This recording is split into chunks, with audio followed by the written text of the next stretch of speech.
When it comes to home remedies, there is one particular remedy that I cannot keep in stock here in my herb shop. So I make a pain relief salve that has gotten just rave reviews.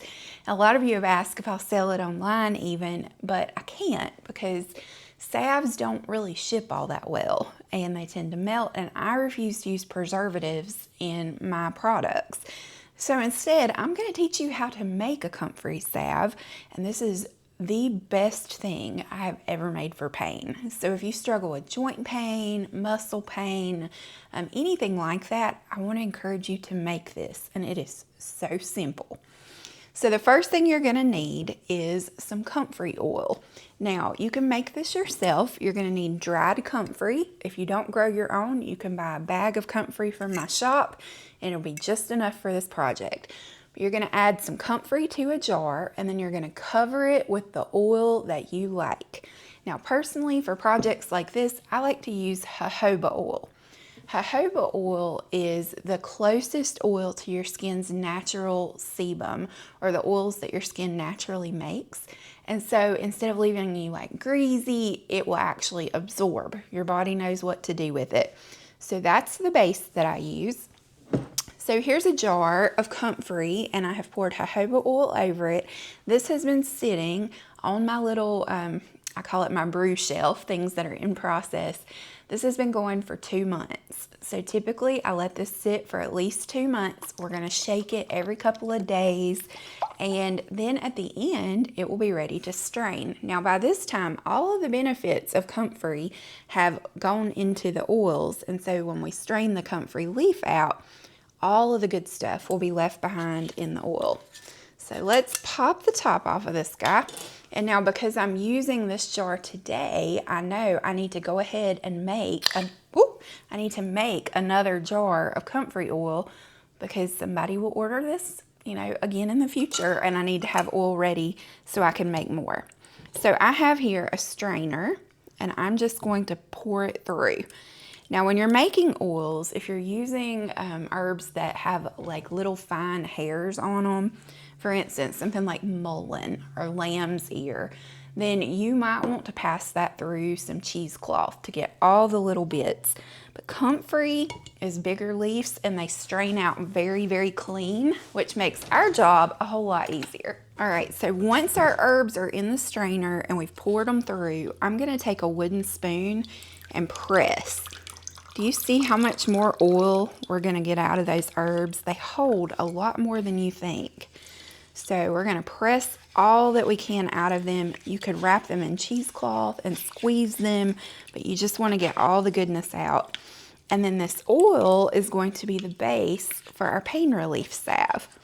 Now, comfrey is really an incredible herb for anything with pain, but one of the ways it works is it actually helps regenerate cells, and so it can help heal broken bones. My favorite way I have personally used it is I tore a ligament in my ankle. This has been about 18 months ago, just working in the garden, and I was in so much pain. I was miserable, and there wasn't a whole lot that could be done for it. I didn't want to do surgery. I wanted to give it a chance to repair on its own.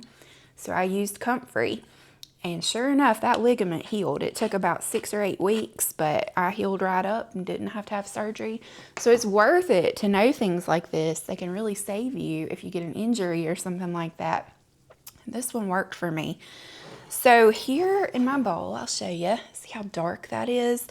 Comfrey oil is very dark. It takes on the dark color of the comfrey leaves after they've dried. You can see how dark dried comfrey looks. So now all of the good stuff from the comfrey is in our oil, and we're going to turn this into a salve. So to do that, we're going to need a double boiler. Now, all that means is we're going to use a pot, and I'm going to go fill this up with water, not to the top, but probably about halfway. And we're going to get this simmering on the burner, and then we'll pour our comfrey oil in this little double boiler, and we're going to sit it on top. So our oil and our herbs are never going to touch direct heat, but they're going to get slowly heated up from the water boiling beneath them. This is how we make a salve. So let's go over to the burner and let's put this together. I'll show you exactly how to make it. It's so simple. All right, so the recipe that we're using to make this salve is in my book, The Everyday Herbalist. So it is on page 32, and this talks you through exactly step by step how to make a salve from any herb, but today we're using comfrey. So the basic formula for salves is you use 1 cup of infused oil and you add 1 ounce of beeswax. For every cup of oil, you add an ounce of wax. And the beeswax is what kind of makes this where it will set up and solidify. So depending how firm you like your salve will impact how much beeswax you use. So for me personally, I like a softer salve, which is probably why mine tend to melt when I send them in the mail. But I don't like a salve that's just rock hard. Like, I want to be able to get into it and I want it to melt quickly.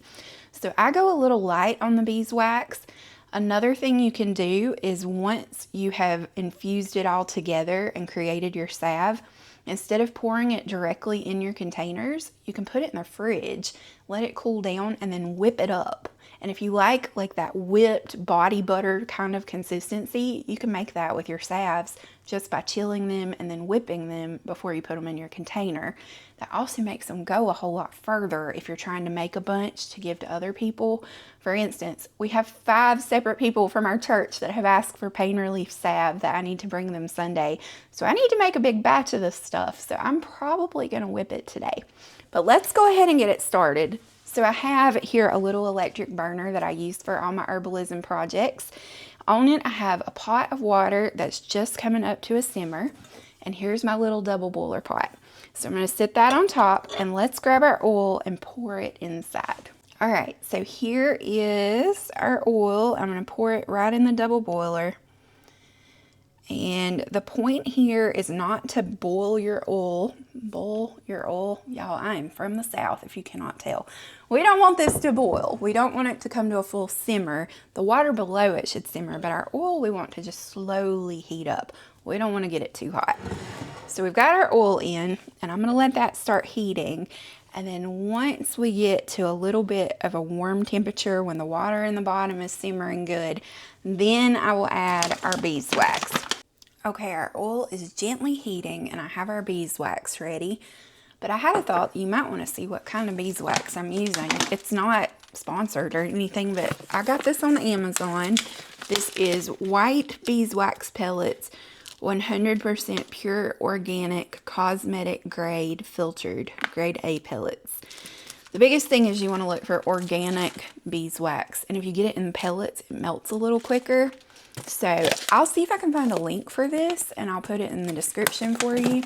But any beeswax pellets will work. In fact, if you can find some local beeswax, that's even better.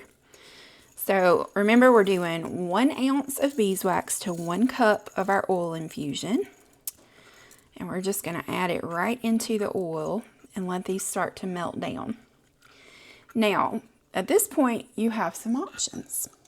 You could add vitamin E oil. You could add anything extra at this point. For me, the only thing I add is, at this stage anyway, is a little shea butter. Just because it is so good for your skin. And as a general rule of thumb, I add about a thumb-sized amount. So just a little piece. Shea butter comes kind of like this. I'll show it to you. And this is what it looks like. And you just want to break a little piece off. You don't need a lot. I just kind of dig into it with my fingers. I mean, you could cut it, but about that much. Just a little chunk. And I'm going to add that in as well. And then we'll wrap this back up and save it. I have been using the same package of shea butter for like close to a year. It lasts a very long time, depending on how much of this stuff you make. I mean, so for me, I'm only making salves for my local customers right now anyway. At some point in the future, we might try to figure out a way to ship them.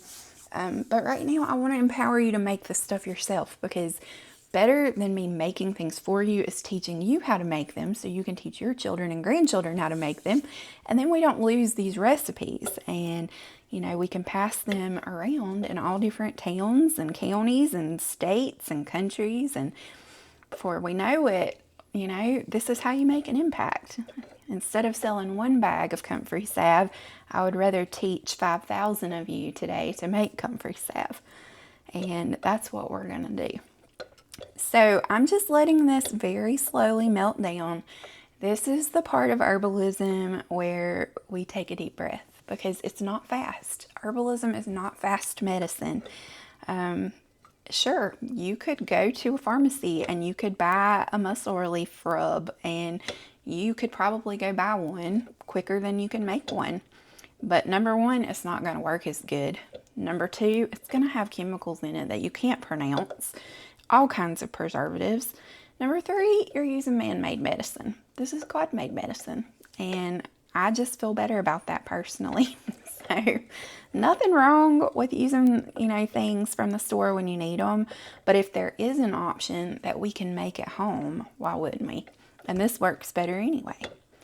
So we're just going to keep letting this melt down for a little while, and I'll keep stirring it occasionally.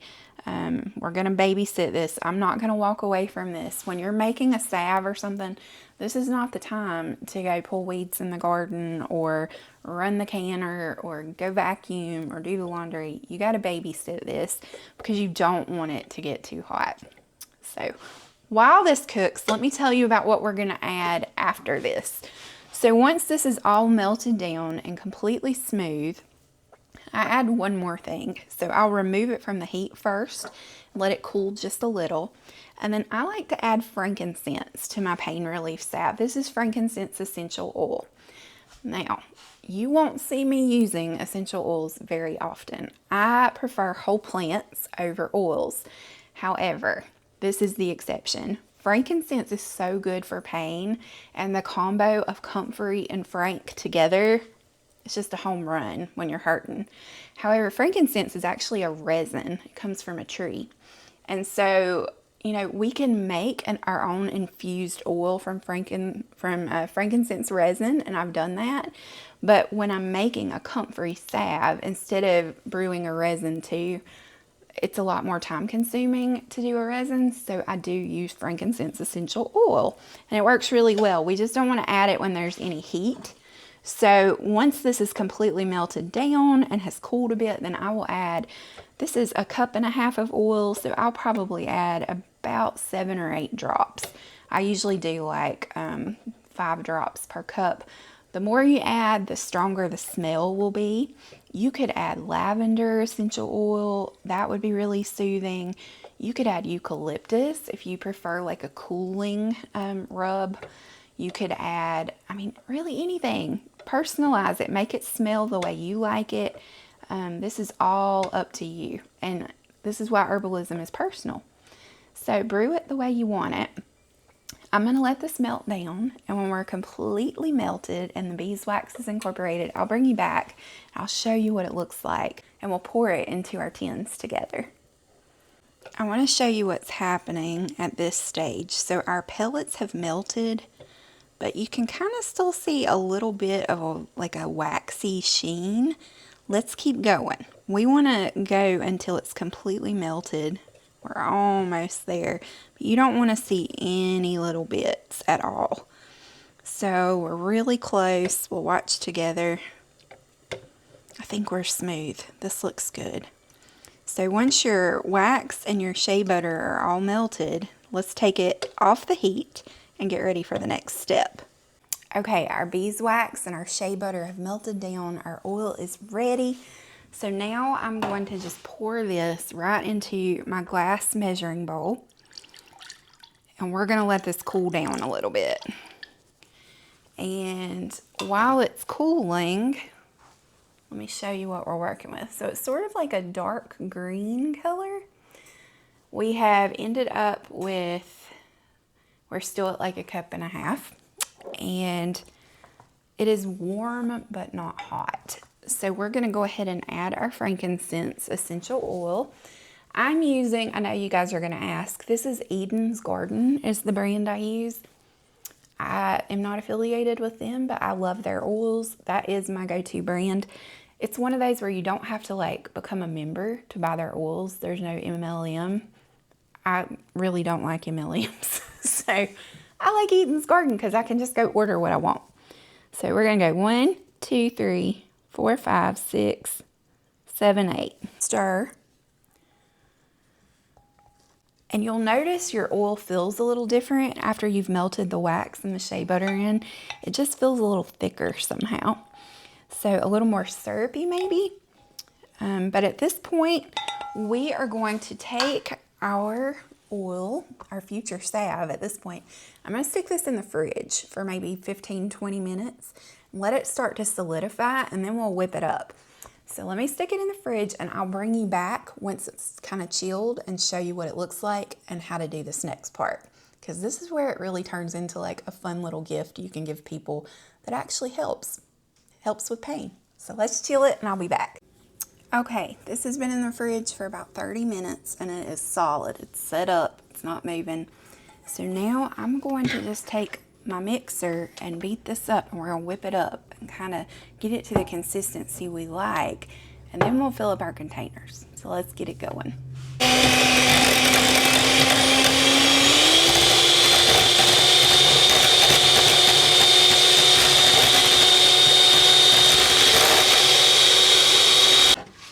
All right, that's what we're looking like. A good fluffy consistency. And that's like exactly like I like it to pour it. So let's get this in our containers. And just like that, we have made a pain relief salve. So now I just pour it into my little containers and then we will let this set up and harden up and then it will be ready. And I will take this to my friends at church who are requesting a pain relief salve. I like these little tins. I think they work really well. And then as it sets up, it will harden and it will be solid. So we're gonna just set this here on the counter and we'll let it sit and harden up and then we'll add our lids. And that is how we make a pain relief salve. So if you or someone you love struggles with constant pain, try making this. It's really simple and it really works better than any other cream I've ever tried.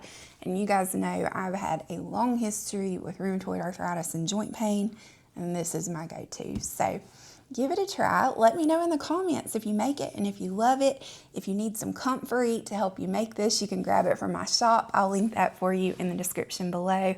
But don't live in pain, not when God made herbs to help you find relief. So make you a comfrey salve today, friend, and be well. I'll see you next time.